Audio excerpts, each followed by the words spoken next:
आज माह रमजान लोगो आ गया कुरान पढ़ो रज रज ते।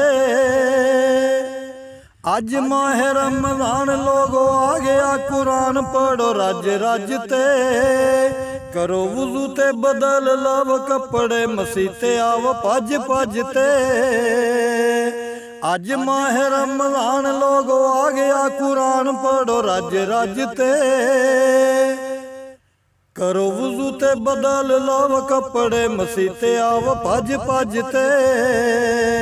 साडी जिंदगी च माह रमजान दा महीना लोगो आज गया। रज रज के कुरान लोका पढ़िया ते सीने ठंड पाज गया। सारी दुनिया ते बरसियां खुशियां, सारी दुनिया ते बरसियां खुशियां ते सारे जिवें चले हज ते। करो वुजू ते बदल लव कपड़े मसीते आओ भज भज ते। आज माह रमजान लोगो आ गया।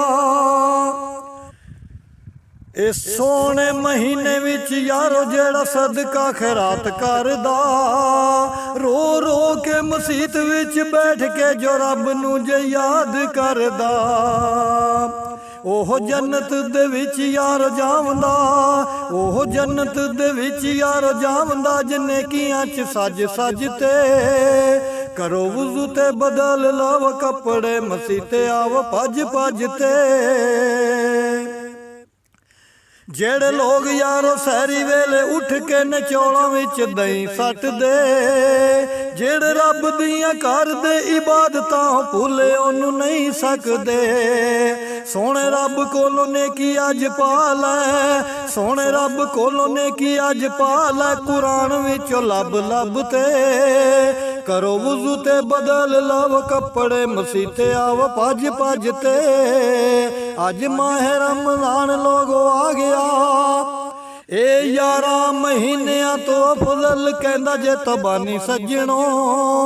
ए हुंदा ए नसीब ओनू करदा जो नबी दी गुलामी सज्जणो।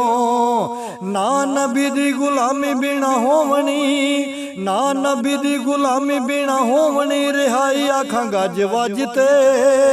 करो वुजू ते बदल लव कपड़े मसीते आओ भज भज ते। अज माह रमजान लोगो आ गया। अज माह रमजान लोगो आ गया कुरान पढ़ो रज रज ते।